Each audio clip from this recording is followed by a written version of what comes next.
I'm not sure how far I'm into it in terms of hours because I don't think there's any way to check, but like if I had to guess, like maybe 4, 5 maybe. And Wuthering Waves, I'm very much enjoying. It is a very fun game. Again, it's like Genshin Impact and the type of game it is. I am enjoying the story more. I am enjoying the characters more. I am enjoying the combat a lot more than Genshin Impact. So that is something, you know, that I am noticing. So the first thing I want to talk about a bit about the atmosphere. Like I mentioned earlier in the podcast, the main character is an adult. I really like that. It just makes everything believable. All the kind of like cast are adults too, so just everything seems more believable and having everything go in a more realistic way.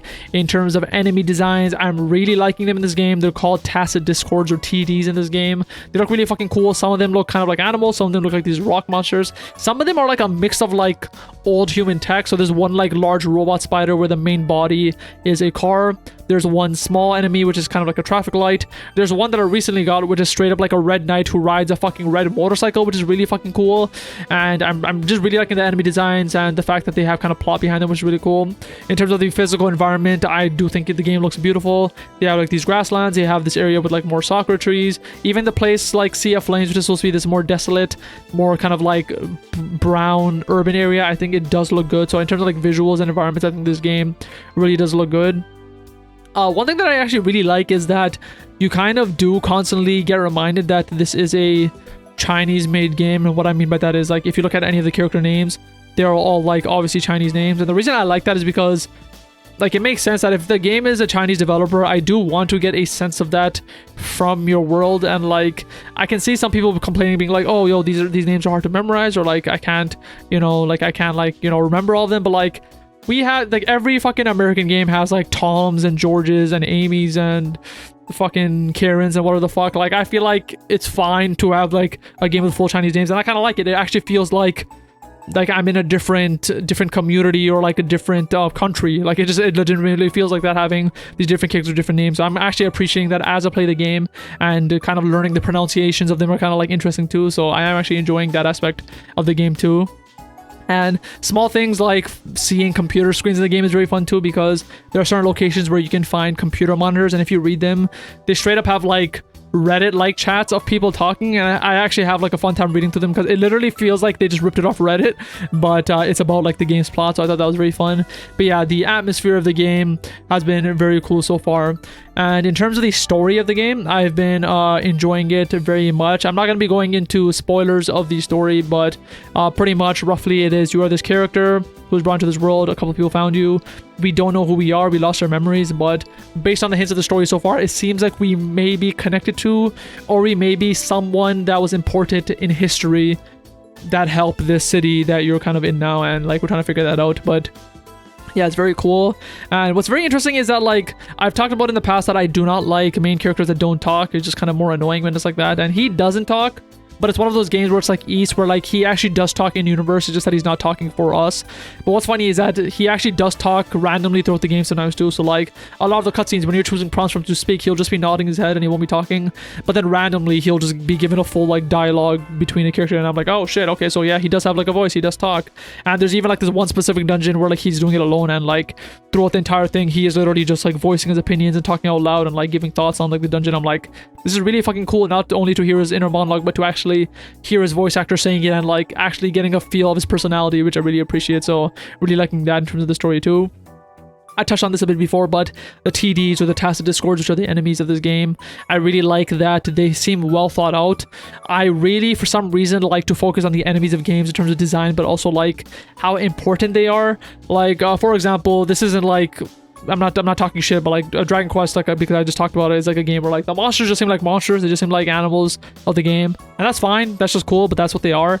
In this game, like the enemies actually seem like specific enemies. They seem to have like a reason why they exist. They seem to have some plot reasons that the game is kind of getting into too. So I'm really appreciating that the game is putting a focus into that aspect of the enemies. So I really enjoy that. And also, I'm enjoying the plot overall so far. It's like I'm not able to expect what's happening. We're meeting different groups where like I'm kind of working for the city in a way, but there's this other group that they introduced called Fractidus, which is kind of like the enemy group. And that group introduces this character called Scar, which is really fucking cool. He's supposed to be a bad guy, but I'm honestly really enjoying his character because he doesn't really seem that bad, like in a way, like the way he talks to me. There's like this specific mission which I'll talk about, which is, I believe it is called Chi Village, where you're supposed to investigate what happened in the village because like there's no one in the village and it's kind of destroyed, and your natural instinct is to be like, yeah, Fraxidus, this organization is the one that destroyed it, and you'd investigate a bit and that's the conclusion you come up to. But at some point Scar comes and he's like, what do you think happened in this village? And like as your character you're like, yeah, Fraxidus destroyed it, and he's like, nope, that's not near the truth. And then he literally forces you to reinvestigate the town and come up with a different conclusion, which I thought was really fucking cool. And I'm still not really clear what happened in the town because he doesn't really give you a clear answer, but like the conclusion was very different than like what was initially assumed. So that whole like investigative mission I thought was really fucking cool and really gets you to know Scar on a deeper level. But yeah, story overall, I'm just really liking this game. And in terms of gameplay, I mentioned this, combat is really fucking cool. I really like the high-speed combat. You get to switch between characters like Genshin. You have these intro and outro skills where like when you enter as a character or leave as a character, it does a certain skill. I don't really understand it too much yet, but I know that is a thing. You have like these ultimates you can do with characters. I think the coolest part of the combat by far is when you kill an enemy, you have a chance of the enemy's echo remaining, which is kind of like this hologram. And if it does, you can absorb it and then you can literally transform into the enemy and use that as one of your own. So there's like this large rock golem that I had, which I killed at the start of the game, which I've been using, and I pretty much get to transform into it. It doesn't move and then you transform back into a human. And you get to do this with a lot of enemies, like that car spider I talked about. I absorb that. I can turn to the car spider, do a spin attack and come back. And recently in the story, you fight this red knight that rides a red motorcycle. You actually get to absorb that, and so he is an enemy that I can turn into now, which is really fucking cool because he's very dope. So this entire mechanic of being able to turn into enemies is just very interesting and very cool to me. So yeah, I'm really liking that about the combat so far too. But yeah, the gameplay in general I'm really liking. It's an open world game. I've been surprised with how much there is to do in the world, because not only is like there's side quests for you to do in the world, but there's been random puzzles littered throughout the world too, where like I found like this magnetic floating box and I had to hit it along these rails to get it to a certain location, and when I do it I get a treasure chest. There's been another one where I have to lift objects and put them on pressure plates and I get a treasure chest. There's been like these random like item things in the air where like if you kill the enemies around it they unlock and I get it. And there's so many like that. Like I'm talking about like there's like ones where you get to pick up explosive objects and break stuff, and if you find these certain like pillars and unlock them, then they unlock another treasure chest. Like there's so many different types of things you get to do in the world where it never really feels like I'm bored when I'm just walking around in the world, which is very important because this is one of the games which I don't really like when games do this, but if you want to continue getting the story, you have to continuously play the random side content and increase your world level, or in this game it's called the Union level. So for example, when I was about Union level 8 or 9 and I finished the story mission, they said like if you want to continue the story you have to get to Union level 14, and to get there I literally had to play for an entire day doing side content. So like doing side quests, doing daily quests, getting random treasure chests, blah blah blah, and after an entire day of playing, then I was able to make it to Union 14. And what's annoying is they had some story. It was really fucking good story. But after that, now I have to get to like Union like 21 or some shit, which is like an insane amount to like get to. But that's the type of game, you know, mobile games are, especially these types where like they have to kind of repeat the story. It sucks, but the bright side of that is it is forcing me to kind of do side quests and kind of learn about these new characters.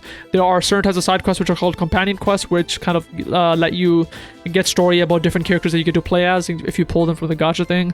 And so I'm really enjoying that. That was very fucking cool. Very good story about a character called Ling Yang, I think, which is very cool. He's kind of like this beast guy, so I thought that was very cool. In terms of side quests, I've very much been enjoying them. They've been like properly written. There's one side quest about this sister who's just like climbing a mountain and you help her through it, and she kind of like just thinks about life and a relationship with her sister. That was very cool. There's another one about this dead musician where you kind of find his apprentice and a girl who looked up to him and them kind of grieving over his loss, and you kind of help them get over it. That was really fucking cool too. So the side quests and the companion quests and like the explorer quests, whatever type of quests in this game that aren't the main quests, like they're doing a lot of heavy lifting too. So like even though that you have to get the Union level up to a certain amount to continue the story, I think the game does a good job of there being enough side content where you don't really feel bored and you kind of want to play all this other side content too, which is really good. And there's a lot more I want to talk about, but I don't want to go into it too much. But the last thing I will talk about Wuthering Waves is the maneuverability. I think the maneuverability is ace in this game. It's really fucking cool. You have your grapple, but you can kind of grapple in the air just to boost yourself a bit. If there's certain grapple points in the air, you actually grapple very far and can keep using infinitely as long as there's grapple points. And the thing that I love the most is that you can run up anything in the game. So it's kind of like Legend of Zelda, where you can kind of, use your stamina and climb up a wall slowly. But if you want, you can straight up just run up the walls. You can vault over walls, up roofs and shit, and it all works very nice and seamlessly. And yeah, I just really enjoy it. It plays almost exactly like Spider-Man, minus the web swinging, and even then you kind of have loose web swinging with your grapple hook. And on top of all that, you can glide too. So in terms of maneuverability, traversing, it just feels very good to play, and I just have a fun time just literally running around the world.